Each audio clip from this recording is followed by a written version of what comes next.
ছেলে আমাকে বলল তার অফিসের পিকনিকে আমি যেন তার গার্লফ্রেন্ড সেজে যাই কারণ সে সবাইকে বলেছে তার একটা গার্লফ্রেন্ড আছে। আমি রাগ করে বললাম, এই বয়সেও মিথ্যা কথা বলিস? সে আমার হাত ধরে বলল, মা, মিথ্যা নয়। আমি সত্যিই চাই তুমি আমার গার্লফ্রেন্ড হও। পিকনিকের দিন সে আমার জন্য নতুন শাড়ি কিনে আনো। পোশাক পরে রেডি হতে গিয়ে সে আমার কোমরে হাত রেখে বলল, মা, আজ তুমি আমার গার্লফ্রেন্ড। সবার সামনে এভাবেই আচরণ কর। পিকনিক স্পটে গিয়ে দেখি সে সত্যিই সবাইকে পরিচয় করিয়ে দিল আমাকে তার গার্লফ্রেন্ড হিসেবে। একটু লজ্জা লাগলেও কিছু বলতে পারলাম না। সন্ধ্যায় বাড়ি ফেরার পথে সে বলল, মা, আজ যা অভিনয় করেছি সেটা সত্যি করতে চাই। আমি তোমাকে ভালোবাসি, শুধু মা হিসেবে নয়। তুমি আমার স্ত্রী হও। পিকনিকের ডাস্টে ভর্তি জামাকাপড় আমার কোলে ছিল। এই গল্পটি সম্পূর্ণ শুনলে আপনাদের পানি অটোমেটিক বের হয়ে যাবে, সো যত দ্রুত সম্ভব হাতের কাছে টিস্যু নিয়ে বসে পড়ো। বিছানার চাদর যেন নষ্ট না হয় সেটা সম্পূর্ণ খেয়াল রাখার অনুরোধ জানিয়ে গল্পটি এখন শুরু করব। তার আগের সর্বশেষ অনুরোধ, দয়া করে এমন পানি বের করার গল্প নিয়মিত শুনতে আমাদের চ্যানেলটি সকলেই সাবস্ক্রাইব করুন। ধন্যবাদ। হ্যালো বন্ধুরা, আমার নাম মৌসুমী খান। আমার বয়স 40 বছর। আমার স্বামীর নাম ফরহাদ খান, বয়স 43 বছর। আমাদের 2 সন্তান, রায়হান আর তানিয়া। রায়হান 18 বছর বয়সী, কলেজে পড়ে। তানিয়া 11 বছর বয়সী, স্কুলে যায়। আজ যে ঘটনার কথা বলবো সেটা আমার জীবনের সবচেয়ে রোমাঞ্চকর এবং রহস্যময় অভিজ্ঞতা। এই ঘটনাটা ঘটেছিল গত মাসে, যখন রায়হান তার অফিসের পিকনিকের কথা বলল। রায়হান একটি প্রাইভেট কোম্পানিতে ইন্টার্নশিপ করে। তার বন্ধুদের সাথে খুব ভাব। একদিন সকালে সে আমার কাছে এসে বলল, মা, আমার একটা অনুরোধ আছে। আমি তখন রান্নাঘরে ছিলাম। তার মুখের দিকে তাকিয়ে বুঝলাম কিছু একটা গোপন করছে। কী অনুরোধ? আমি জিজ্ঞেস করলাম। আমাদের অফিসের পিকনিক আছে পরশু। আমি সবাইকে বলেছি যে আমার একটা গার্লফ্রেন্ড আছে। এখন সবাই তাকে দেখতে চায়। আমি হেসে বললাম, তাহলে তোর গার্লফ্রেন্ডকে নিয়ে যা। আমার কোনো গার্লফ্রেন্ড নেই, মা। আমি মিথ্যা বলেছি। তাহলে সত্য বল। আমি বললাম। রায়হান আমার হাত ধরে বলল, মা, তুমি আমার সাথে যাবে? তুমি আমার গার্লফ্রেন্ড সেজে যাবে? প্রথমে আমি ভেবেছিলাম সে হয়তো মজা করছে, কিন্তু তার চোখে দেখলাম সে সিরিয়াস। আমি অবাক হয়ে বললাম, তুই কি বলছিস রায়হান? আমি তোর মা। আমি কিভাবে তোর গার্লফ্রেন্ড সাজব? মা, প্লিজ। আমি খুব বিপদে আছি। সবাই আমাকে নিয়ে হাসাহাসি করে, বলে আমি মিথ্যুক। শুধু একদিনের জন্য। আমি দেখলাম রায়হান সত্যিই চিন্তিত। তার চোখে পানি চলে এসেছে। একটা ছেলে যখন তার মায়ের কাছে এভাবে সাহায্য চায়, তখন মা কি আর না করতে পারে? ঠিক আছে, আমি বললাম, কিন্তু কেউ বুঝতে পারবে না তো? রায়হান খুশি হয়ে আমাকে জড়িয়ে ধরল। ধন্যবাদ মা, তুমি সে রাগু। পিকনিকের দিন সকালে রায়হান আমার জন্য একটা সুন্দর নীল রঙের শাড়ি কিনে আনল। সাথে নিয়ে এল কিছু গহনা। এগুলো কোথা থেকে এনেছিস? আমি জিজ্ঞেস করলাম। আমার বন্ধুর বোনের কাছ থেকে ধার নিয়েছি। সে বলেছে এগুলো পরলে তোমাকে একদম আলাদা লাগবে। আমি রেডি হতে গেলাম। শাড়ি পরে, চুল করে, হালকা মেকআপ দিয়ে যখন বাইরে এলাম, তখন রায়হানের চোখ বড় হয়ে গেল। মা, তুমি তুমি দেখতে সে কথা শেষ করতে পারল না। কি হয়েছে? আমি জিজ্ঞেস করলাম। তুমি দেখতে আমার বয়সী লাগছে, সে বলল। আমি আয়নায় নিজেকে দেখলাম। সত্যিই আমি বেশ তরুণী লাগছিলাম। নীল শাড়িটা আমার গায়ে খুব মানিয়েছে। রায়হান আমার কোমরে হাত রেখে বলল, মা, আজ তুমি আমার গার্লফ্রেন্ড। সবার সামনে এভাবেই আচরণ করতে হবে। আমার শরীরে একটা অদ্ভুত অনুভূতি হল। রায়হানের হাতের স্পর্শে আমি কেঁপে উঠলাম। কিন্তু সে আমার ছেলে, এ কেমন কথা ভাবছি আমি? পিকনিক স্পটে পৌঁছে দেখি অনেক তরুণী। সবাই আমার দিকে তাকাচ্ছে। রায়হান আমাকে সবার সাথে পরিচয় করিয়ে দিল। এই হচ্ছে আমার গার্লফ্রেন্ড, মৌসুমী। রায়হান বলল। ওয়াও রায়হান, তোমার গার্লফ্রেন্ড তো খুব সুন্দর। একজন বলল। তোমরা কতদিন একসাথে? একটি মেয়ে জিজ্ঞেস করল। রায়হান আমার দিকে তাকাল। আমি বললাম, প্রায় 6 মাস। এত সময় একসাথে থেকে এখনও তোমাদের দেখতে নতুন নতুন লাগছে। একজন ছেলে হেসে বলল। সারাদিন পিকনিকে আমি রায়হানের সাথে বিভিন্ন গেমসে অংশ নিলাম। নৃত্য প্রতিযোগিতায় আমরা জিতেছিলাম। রায়হান আমাকে কোলে তুলে নেচেছিল। সেই মুহূর্তে আমার মনে হয়েছিল আমি সত্যিই তার গার্লফ্রেন্ড। দুপুরে খাবারের সময় রায়হান আমাকে নিজের হাতে খাইয়েছিল। সবাই আমাদের দিকে তাকিয়ে হাসছিল। একটি মেয়ে বলল, তোমাদের জুটি খুব সুন্দর গু। বিকেলে যখন আমরা একটা ঝরনার কাছে গিয়েছিলাম, রায়হান আমার হাত ধরে রেখেছিল। তার স্পর্শে আমার হৃদস্পন্দন বেড়ে গিয়েছিল। আমি নিজেকে সামলাতে পারছিলাম না। মা, তুমি ঠিক আছো? রায়হান ফিসফিস করে জিজ্ঞেস করল। হ্যাঁ, আমি বললাম। কিন্তু আসলে আমি ঠিক ছিলাম না। আমার মনে অদ্ভুত সব চিন্তা এসেছিল। রায়হান আমার ছেলে, কিন্তু আজকে তাকে আমার একদম ভিন্ন লাগছিল। সন্ধ্যায় যখন আমরা বাড়ি ফিরছিলাম, রায়হান গাড়ি চালাচ্ছিল। আমি পাশের সিটে বসেছিলাম। আমার কোলে ছিল পিকনিকের ডাস্টে ভর্তি জামাকাপড়। মা, রায়হান হঠাৎ বলল, আজ যা অভিনয় করেছি সেটা সত্যি করতে চাই। আমি চমকে গেলাম। কি বলছিস তুই? আমি তোমাকে ভালোবাসি, শুধু মা হিসেবে নয়। তুমি আমার স্ত্রী হও। আমি হতবাক হয়ে গেলাম। রায়হান, তুই কি বলছিস? আমি তোর মা গু। রায়হান গাড়ি একপাশে দাঁড় করাল। তার চোখে পানি। মা, আমি জানি এটা ভুল। কিন্তু আমি তোমাকে ছাড়া থাকতে পারি না। আজকে সারাদিন যখন তুমি আমার গার্লফ্রেন্ড সেজেছিলে, তখন আমি বুঝেছি আমি তোমাকে কত ভালোবাসি। আমি কিছু বলতে পারলাম না। আমার মনেও একই অনুভূতি হয়েছিল। কিন্তু এটা তো ভুল। রায়হান, আমরা বাড়ি যাই। এ বিষয়ে আর কথা বলবো না গিয়ে আমি বললাম। কিন্তু ভিতরে ভিতরে আমি জানতাম যে আজকের পর আমাদের সম্পর্ক আর আগের মতো থাকবে না। বাড়ি পৌঁছে আমি সরাসরি আমার রুমে চলে গেলাম। আয়নার সামনে দাঁড়িয়ে নিজের দিকে তাকালাম। শাড়িটা এখনো পরা। মেকআপ একটু নষ্ট হয়ে গেছে। কিন্তু আমি এখনো সুন্দর লাগছিলাম। রাতে খাবারের সময় সবাই খুব চুপচাপ ছিল। ফরহাদ জিজ্ঞেস করল, পিকনিক কেমন ছিল? রায়হান বলল, ভাল ছিল। তানিয়া বলল, মা, তুমি কেন এত চুপচাপ? আমি বললাম, কিছু নয়, একটু ক্লান্ত। রাতে শুতে যাওয়ার সময় রায়হান আমার রুমের দরজায় টোকা দিল। আমি দরজা খুললাম। মা, আজকের কথার জন্য দুঃখিত। সে বলল। কোনো কথা? আমি জানতে চাইলাম। গাড়িতে যা বলেছিলাম গু। আমি তার দিকে তাকালাম। তার চোখে দুঃখ। রায়হান, তুই আমার ছেলে। আমি তোর মা। এর চেয়ে বড় ভালোবাসা আর কি হতে পারে? কিন্তু মা, আজকে আমার অন্য রকম লেগেছিল। সেটা মুহূর্তের ভুল ছিল। তুই ভুলে যা গু। রায়হান মাথা নাড়ল। গুড নাইট মা গু। Good night. কিন্তু সেই রাতে আমি ঘুমাতে পারলাম না। রায়হানের কথাগুলো বারবার মনে পড়ছিল। আমিও কি তার প্রতি সেই একই রকম অনুভূতি রাখছি? পরের দিন সকালে আমি স্বাভাবিক হওয়ার চেষ্টা করলাম। রায়হানও তাই। কিন্তু আমাদের চোখাচোখি হলেই একটা অদ্ভুত টেনশন তৈরি হতো। একদিন বিকেলে রায়হান কলেজ থেকে ফিরে আমাকে বলল, মা, আমি তোমার সাথে কথা বলতে চাই। আমি তখন বারান্দায় বসেছিলাম। সে আমার পাশে বসল। মা, আমি একটা সিদ্ধান্ত নিয়েছি গু। কি সিদ্ধান্ত? আমি ঢাকার বাইরে চলে যাব। দূরে কোথাও চাকরি নেব। আমার বুকটা ধক করে উঠল। কেন? তুমি জান কেন? আমি তার দিকে তাকালাম। তার চোখে অনেক কষ্ট।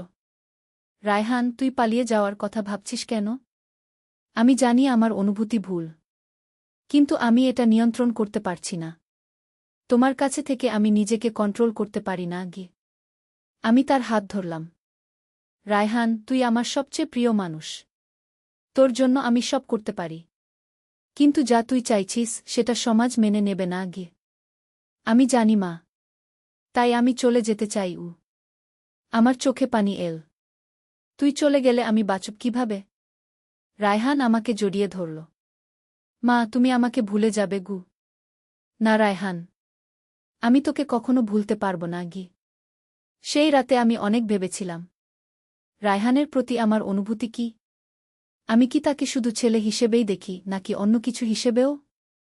তার পরের দিন রায়হান আমাকে বলল যে সে একটি কোম্পানিতে ইন্টারভিউ দিয়েছে। সেটা চট্টগ্রামে। কবে যাবি? আমি জিজ্ঞেস করলাম। আগামী সপ্তাহে গু। আমার মনটা খারাপ হয়ে গেল। কিন্তু আমি কিছু বলতে পারলাম না। রায়হান চলে যাওয়ার আগের রাতে আমাদের পরিবারের সবাই একসাথে বসলাম। ফরহাদ বলল, রায়হান, চট্টগ্রামে গিয়ে নিজের যত্ন নিস কি। তানিয়া কাঁদছিল। ভাইয়া, তুমি আমাকে ছেড়ে যাচ্ছ কেন?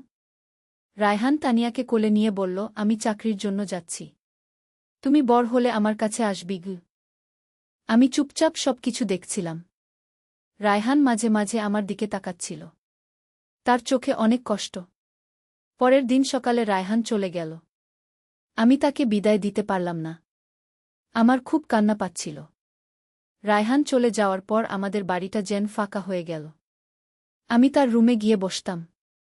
তার জিনিসপত্র দেখতাম। একদিন তার টেবিল পরিষ্কার করতে গিয়ে একটি ডায়েরি পেলাম। কৌতূহল হয়ে খুলে দেখলাম।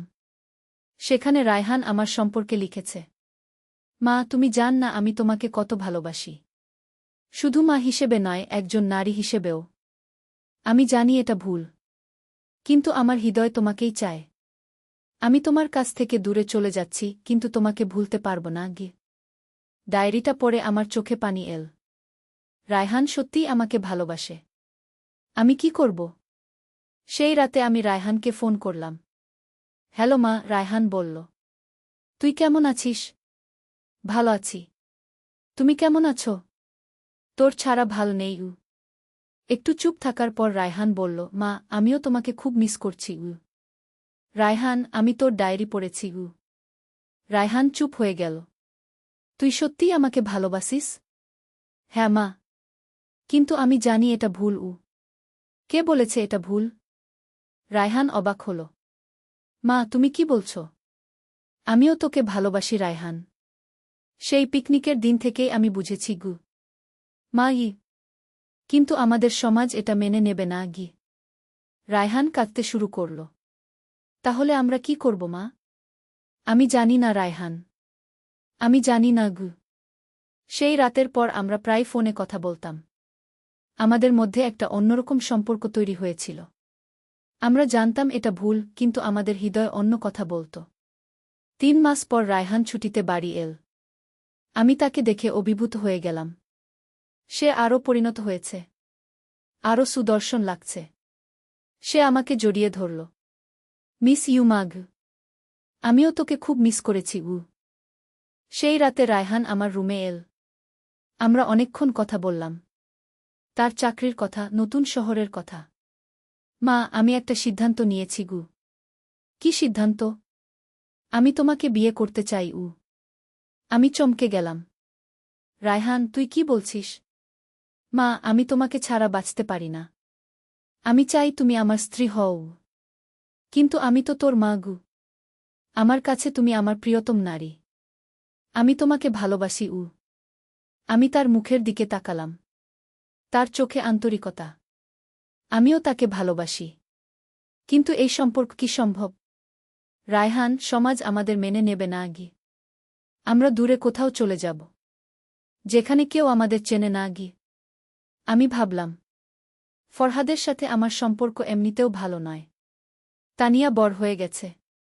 আমি কি রায়হানের সাথে নতুন জীবন শুরু করতে পারি? মা, তুমি কি ভাবছ? রায়হান জিজ্ঞেস করল। আমি জানি না রায়হান। এটা খুব কঠিন সিদ্ধান্ত উ। রায়হান আমার হাত ধরল। মা, আমি তোমার জন্য অপেক্ষা করব। যতদিন লাগে গু। সেই রাতে আমি অনেক ভাবলাম। আমার মন বলছিল রায়হানের সাথে যেতে। কিন্তু মাথা বলছিল এটা ভুল। পরের দিন সকালে রায়হান আমাকে বলল, মা, আমি আজ একটা জায়গায় তোমাকে নিয়ে যেতে চাই উ। কোথায়? সারপ্রাইজ গু। দুপুরে আমরা বের হলাম। রায়হান একটা গাড়ি ভাড়া করেছিল।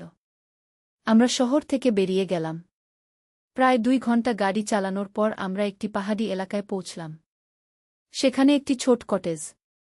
এটা কি? আমি জিজ্ঞেস করলাম। আমাদের ড্রিম হাউস কি? রায়হান বলল।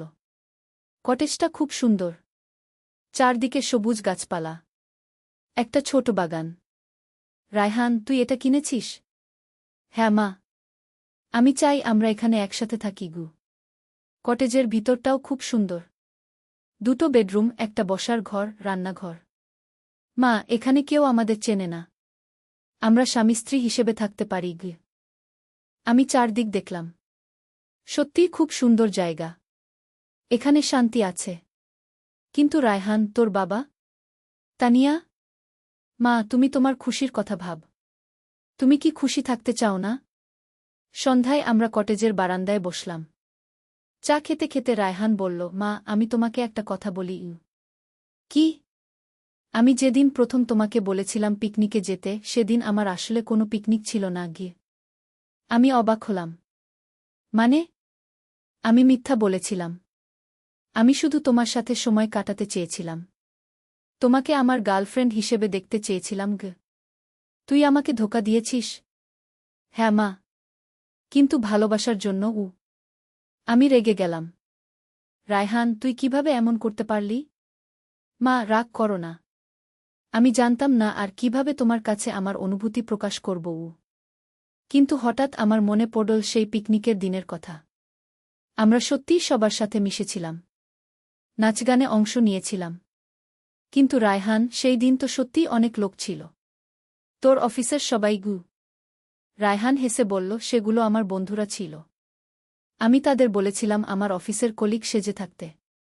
আমি তাদের টাকা দিয়েছিলাম গু। আমি আরও অবাক হলাম। তুই এতটা পরিকল্পনা করেছিলি? হ্যাঁ মা। আমি তোমাকে ভালোবাসার জন্য সব করতে পারি। এবার আমি বুঝলাম রায়হান আমাকে কতটা ভালোবাসে। কিন্তু সে আমাকে ধোঁকা দিয়েছে। রায়হান, তুই ভুল করেছিস। মিথ্যা বলা ঠিক নয় গু। আমি জানি মা। কিন্তু আমি অসহায় ছিলাম গু। রাতে কটেজে শুতে যাওয়ার সময় রায়হান বলল, মা, আমি আর মিথ্যা বলব না। আমি তোমার সাথে সৎ থাকব। ঠিক আছে গি। পরের দিন সকালে আমরা কটেজের বাগানে হাঁটতে গেলাম। রায়হান আমাকে বিভিন্ন ফুলের নাম বলছিল। হঠাৎ আমি একটা আওয়াজ শুনলাম। কে সেখানে? আমরা ঘুরে দেখি একজন বয়স্ক লোক দাঁড়িয়ে আছে। আপনি কে? রায়হান জিজ্ঞেস করল। আমি এই এলাকার কেয়ারটেকার। আপনারা কারা? আমরা এই কটেজ কিনেছি। রায়হান বলল।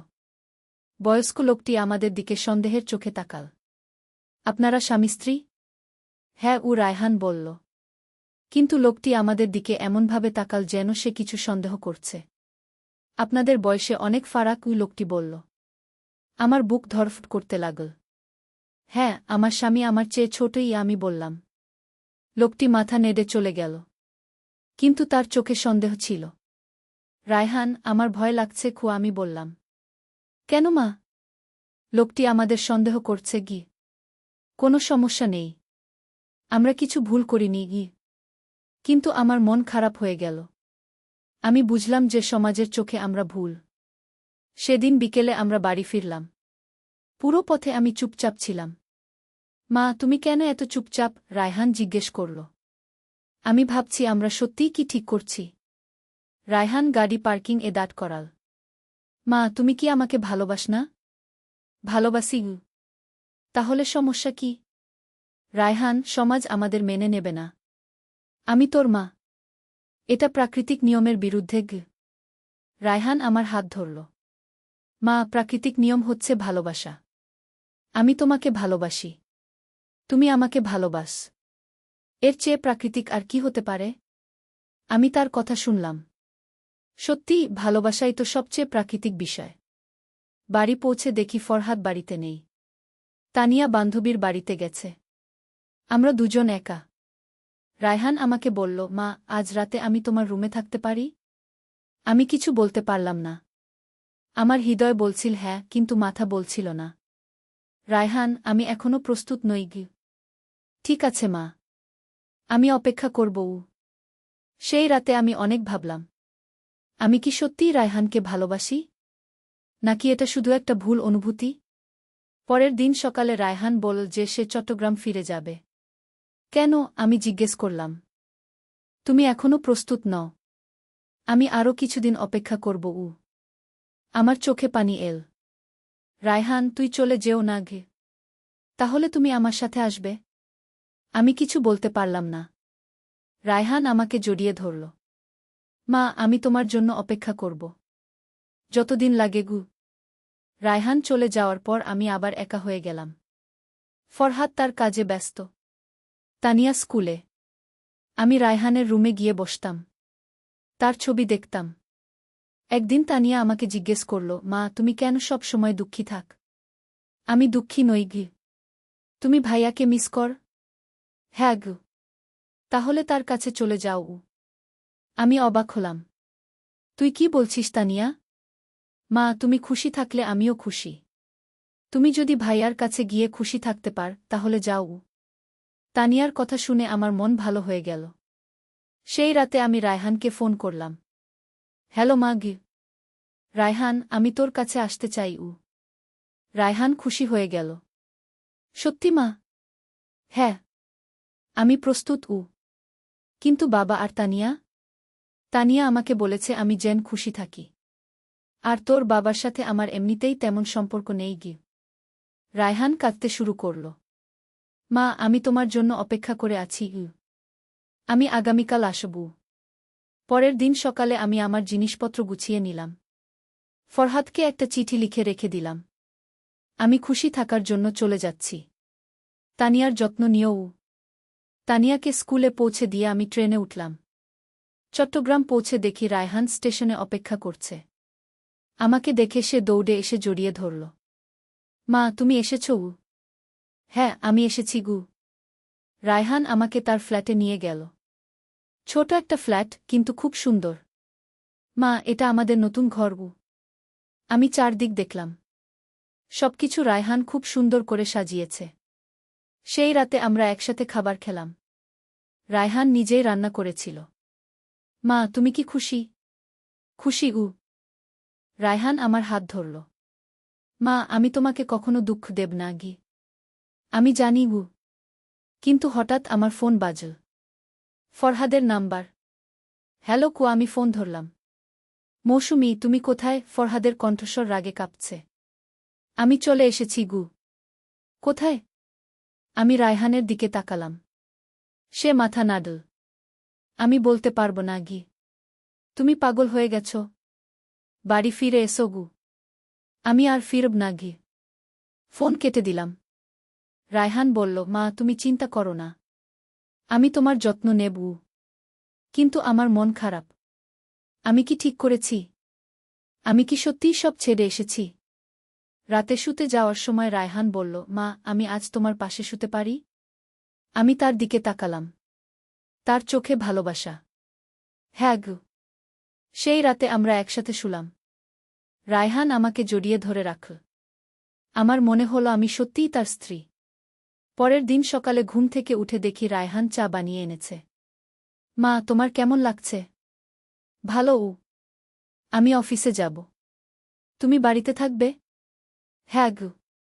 রায়হান চলে যাওয়ার পর আমি একা হয়ে গেলাম। মনে পড়ল তানিয়ার কথা। সে কেমন আছে? আমি তানিয়াকে ফোন করলাম। হ্যালো মা গু। তানিয়ার কণ্ঠস্বর দুঃখী। তুই কেমন আছিস? তোমাকে মিস করছি। কবে আসবে? আমি আর যাব না তানিয়া। তুই বুঝবি না ঘি। তানিয়া কাঁদতে শুরু করল। মা, আমি তোমাকে ছাড়া থাকতে পারি না গি। আমার চোখেও পানি এল। তানিয়া, তুই বড় হয়ে আমার কাছে আসবি গু। কিন্তু আমি এখন তোমাকে চাই। ফোন কেটে দিলাম। আমার খুব কান্না পাচ্ছিল। বিকেলে রায়হান ফিরে এসে দেখল আমি কাঁদছি। কি হয়েছে মা? তানিয়ার কথা মনে পড়ছে গু। রায়হান আমাকে জড়িয়ে ধরল। মা, তুমি চাইলে তানিয়াকে এখানে নিয়ে আসতে পারগু। কিভাবে? ও তো আমাদের সম্পর্ক বুঝবে না গি। আমরা ওকে বলব তুমি আমার স্ত্রী গু। কিন্তু ও তো জানে আমি তোর মা গু। রায়হান ভাবল। তাহলে আমরা অন্য কোনো শহরে চলে যাব, যেখানে কেউ আমাদের চেনে না গি। আমি তার কথা ভাবলাম। এটাই হয়তো ভালো হবে। ঠিক আছে গি। এক সপ্তাহ পর আমরা কলকাতায় চলে গেলাম। রায়হান সেখানে একটা চাকরি পেয়েছিল। আমরা একটা ছোট ফ্ল্যাট ভাড়া নিলাম। কলকাতায় কেউ আমাদের চেনে না। আমরা স্বামী স্ত্রী হিসেবে পরিচয় দিলাম। কেউ সন্দেহ করল না। তানিয়াকে ফোন করে বললাম আমি কলকাতায় আছি। সে আমার কাছে আসতে চায়। একদিন ফরহাদ আমাকে ফোন করে বলল, তানিয়া তোমাকে নিয়ে অসুস্থ হয়ে পড়েছে। তুমি ওকে নিয়ে যাও। আমি খুশি হয়ে গেলাম। তানিয়াকে কলকাতা পাঠিয়ে দাও। ঠিক আছে। কিন্তু তুমি কার সাথে আছো? আমি একা আছি। আমি মিথ্যা বলতে বাধ্য হলাম। তানিয়া কলকাতায় এল। আমাকে দেখে সে খুব খুশি হল। মা, তুমি কোথায় থাক? একটা ফ্ল্যাটে গু। সন্ধ্যায় রায়হান অফিস থেকে ফিরল। তানিয়াকে দেখে সে খুশি হল। তানিয়া, তুই এসেছিস? হ্যাঁ ভাইজা। তুমি এখানে কেন? রায়হান আমার দিকে তাকাল। আমি বুঝলাম এখন সত্য বলার সময়। তানিয়া, আমি তোর ভাইয়াকে বিয়ে করেছি গু। তানিয়া অবাক হয়ে গেল। কি? কিন্তু মা, তুমি তো তার মা গু। তানিয়া, এটা জটিল বিষয়। তুই বুঝবি না ঘি। তানিয়া কান্না শুরু করল। মা, এটা কিভাবে সম্ভব? তুমি তো বাবার স্ত্রী গ। রায়হান তানিয়াকে বোঝানোর চেষ্টা করল। তানিয়া, আমরা একে অপরকে ভালোবাসি। এটাই সবচেয়ে বড় কথা গু। কিন্তু তানিয়া মেনে নিতে পারল না। সে কয়েকদিন আমাদের সাথে রেগে রইল। ধীরে ধীরে সে মানিয়ে নিল। আমরা তাকে বোঝালাম যে আমরা খুশি। তানিয়াও চায় আমরা খুশি থাকি। এখন আমরা তিনজন কলকাতায় একসাথে থাকি। রায়হান চাকরি করে। আমি ঘর সামলাই। তানিয়া স্কুলে পড়ে। লোকজন আমাদের একটা স্বাভাবিক পরিবার মনে করে। কেউ জানে না আমাদের আসল সম্পর্ক কি। মাঝে মাঝে ভাবি আমি ঠিক করেছি কিনা। কিন্তু রায়হানের ভালোবাসা দেখে বুঝি আমি সঠিক সিদ্ধান্ত নিয়েছি। একদিন রায়হান আমাকে বলল, মা, আমরা একটা বাচ্চা নিতে পারি উ। আমি অবাক হলাম। তুই কি বলছিস? আমি চাই আমাদের একটা সন্তান হোক গে। আমি ভাবলাম, আমার বয়স 40। এই বয়সে সন্তান সম্ভব কিনা জানি না। রায়হান, আমার বয়স অনেক উ। কোনো সমস্যা নেই। আমরা চেষ্টা করে দেখি গু। আমি রাজি হয়ে গেলাম। কয়েক মাস পর আমি জানতে পারলাম আমি গর্ভবতী। রায়হান খুব খুশি হল। মা, আমরা বাবা মা হতে যাচ্ছি গু। তানিয়াও খুশি হল। আমার একটা ভাই বা বোন হবে উ। 9 মাস পর আমাদের একটা ছেলে হল। আমরা তার নাম রাখলাম অভি। এখন আমাদের পরিবার পূর্ণ। রায়হান, আমি, তানিয়া আর অভি। রায়হান খুব ভালো বাবা। অভির খুব যত্ন নেয়া। আমিও খুব খুশি। মাঝে মাঝে মনে পড়ে আগের দিনের কথা। কিন্তু আমি অনুশোচনা করি না। আমি যা করেছি সেটা ভালোবাসার জন্য। ভালোবাসার কোনো নিয়ম নেই। ভালোবাসা শুধু হৃদয় দিয়ে অনুভব করা যায়। আমি রায়হানকে ভালোবাসি। সে আমাকে ভালোবাসে। আমরা খুশি। এটাই সবচেয়ে বড় কথা। কিন্তু একদিন একটা বড় সমস্যা হল। অভির বয়স যখন 2 বছর, তখন একদিন আমাদের পাশের ফ্ল্যাটের আন্টি আমাকে বলল, মৌসুমী, তোমার ছেলে রায়হানের সাথে তোমার বয়সের অনেক পার্থক্য উ। আমি ঘাবড়ে গেলাম। না, আমরা সমবয়সী গু। কিন্তু দেখতে তো মনে হয় না। তুমি তার চেয়ে অনেক বড় লাগু।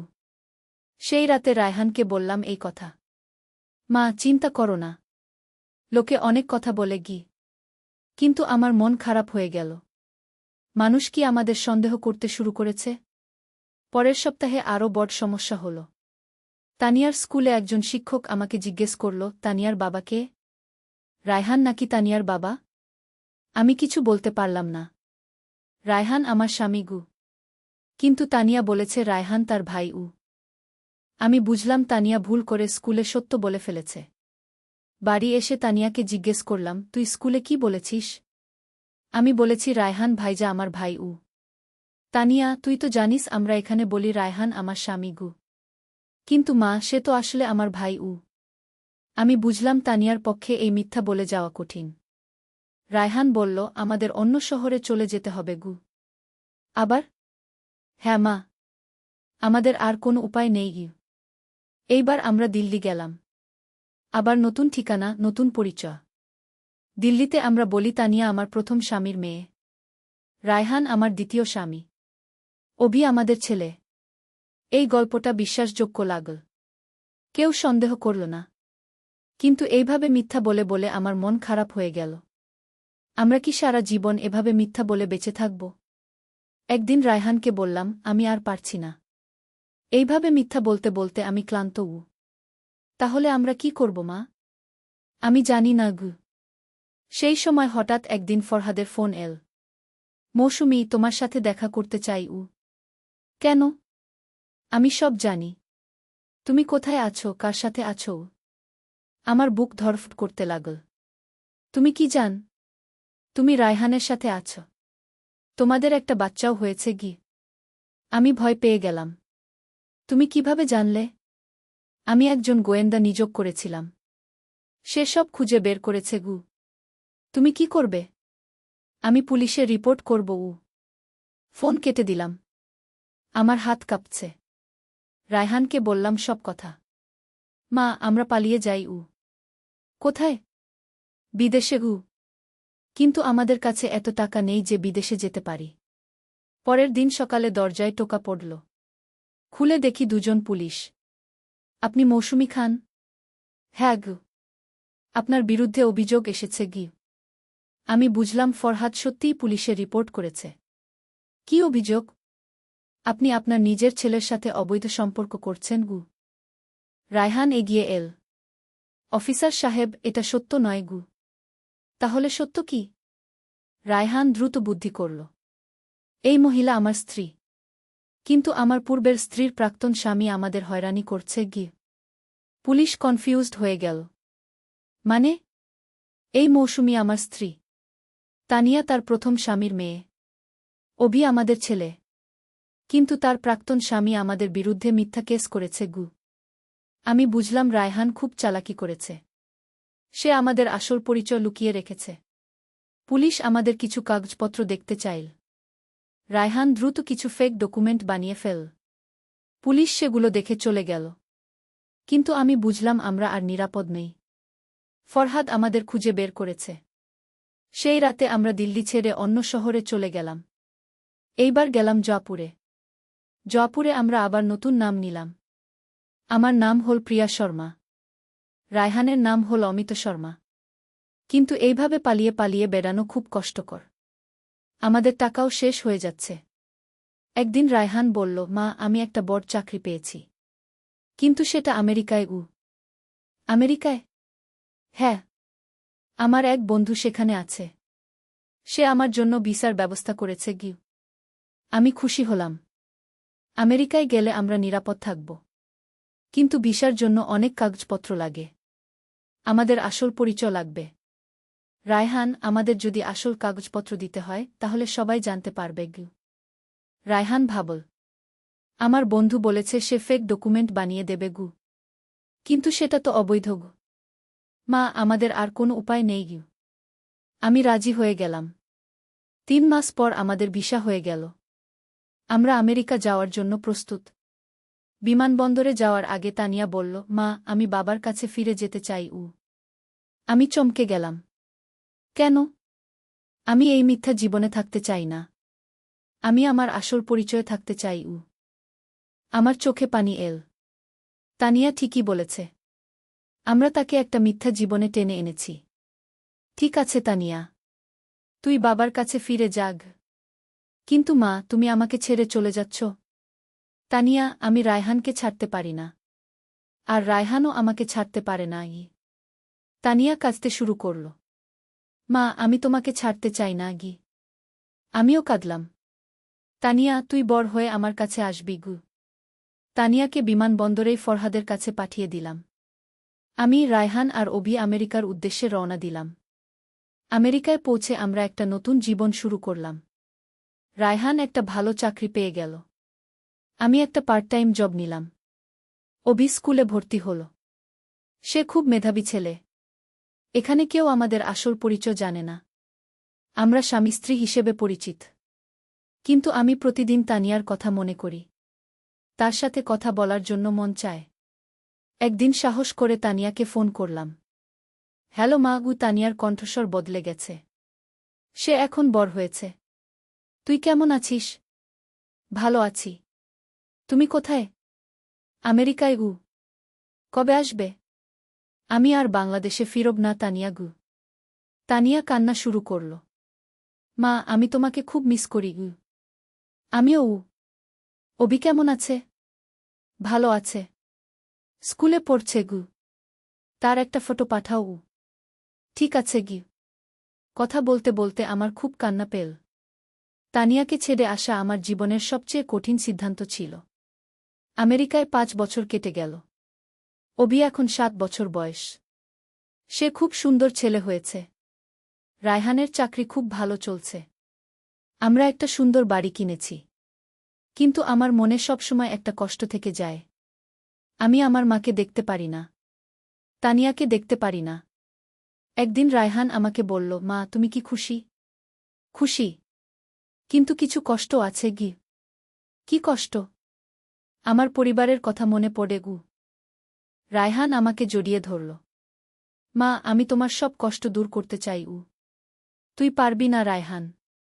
কিছু কিছু কষ্ট সারা জীবনের জন্য থেকে যায়। কিন্তু তারপরও আমি অনুশোচনা করি না। আমি যা করেছি সেটা ভালোবাসার জন্য। রায়হান আমাকে খুব ভালোবাসে। সে আমার সব যত্ন নেয়। অভিও খুব ভালো ছেলে।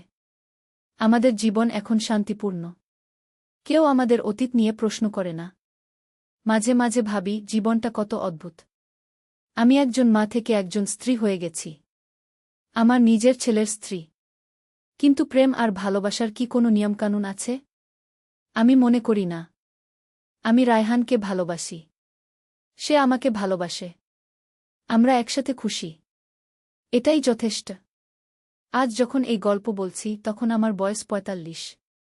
রায়হানের বয়স ২৩। অভির বয়স ৭। আমরা আমেরিকায় একটা স্বাভাবিক পরিবারের মতো বাস করছি। আমাদের প্রতিবেশীরা আমাদের খুব পছন্দ করে। অভি স্কুলে খুব ভালো ছাত্র। সে বলে বড় হয়ে ইঞ্জিনিয়ার হবে। রায়হান তার কোম্পানিতে প্রমোশন পেয়েছে। আমি একটা রেস্টুরেন্টে কাজ করি।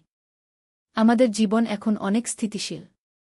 কিন্তু আমি জানি যে আমাদের এই সুখ অনেক ত্যাগের বিনিময়ে পাওয়া। আমি আমার মাকে ছেড়েছি, তানিয়াকে ছেড়েছি, আমার দেশ ছেড়েছি। সব ছেড়ে এসেছি শুধু ভালোবাসার জন্য। কখনো কখনো মনে হয় আমি হয়তো ভুল করেছি। কিন্তু রায়হানের ভালোবাসা দেখলে সব সন্দেহ দূর হয়ে যায়। সে আমার প্রতিটা প্রয়োজনের যত্ন নেয়া। আমার সুখ দুঃখের সাথী হয়। অভিও আমাকে খুব ভালোবাসে। সে আমাকে বলে কি মম্মিগু। রায়হানকে বলেছি ড্যাডি। অভি জানে না যে রায়হান তার বাবা আর আমি একসাথে তার মা। সে ভাবে আমরা সাধারণ বাবা মা। এই গোপনীয়তা নিয়ে আমাদের বাঁচতে হবে সারা জীবন। কিন্তু আমরা এটা মেনে নিয়েছি। আমাদের ভালোবাসা অন্যরকম। সমাজ হয়তো এটা মেনে নেবে না। কিন্তু আমরা জানি এই ভালোবাসা সত্যিকারের। আজ রাতে রায়হান ঘুমিয়ে আছে আমার পাশে। তার মুখের দিকে তাকিয়ে ভাবি এই ছেলেটার জন্য আমি সবকিছু ছেড়ে এসেছি। আর কোনো অনুশোচনা নেই। আমি আমার সিদ্ধান্তে খুশি। ভালোবাসা মানে সব নিয়মকানুন ভেঙে ফেলা। ভালোবাসা মানে সব ত্যাগ করতে পারা। আমি রায়হানের মা থেকে তার প্রেমিকা হয়েছি, তারপর তার স্ত্রী। এই যাত্রাটা সহজ ছিল না। কিন্তু আজ আমি বলতে পারি আমি সত্যিকারের ভালোবাসা পেয়েছি। এই গল্পটা আমার জীবনের সবচেয়ে রোমাঞ্চকর অধ্যায়। অনেক রহস্য, অনেক অ্যাডভেঞ্চার। কিন্তু শেষ পর্যন্ত এটা একটা ভালোবাসার গল্প। একটা মা আর ছেলের অস্বাভাবিক ভালোবাসার গল্প। আমি জানি এই গল্প শুনে অনেকেই আমাদের বিচার করবে। কিন্তু আমি তাতে কিছু মনে করি না। আমি খুশি। রায়হান খুশি। অভি খুশি। এটাই সবচেয়ে বড় কথা। ভালোবাসার কোনো বয়স নেই, কোনো সীমানা নেই। ভালোবাসা শুধু হৃদয় দিয়ে অনুভব করা যায়। আমার গল্প এখানেই শেষ। একটা অস্বাভাবিক প্রেমের গল্প। একটা মা আর ছেলের নিষিদ্ধ ভালোবাসার গল্প। কিন্তু আমার কাছে এটা নিষিদ্ধ নয়। আমার কাছে এটা পবিত্র। কারণ এই ভালোবাসা আমার হৃদয় থেকে এসেছে। আমি মৌসুমী খান। আর এটা আমার সত্য গল্প।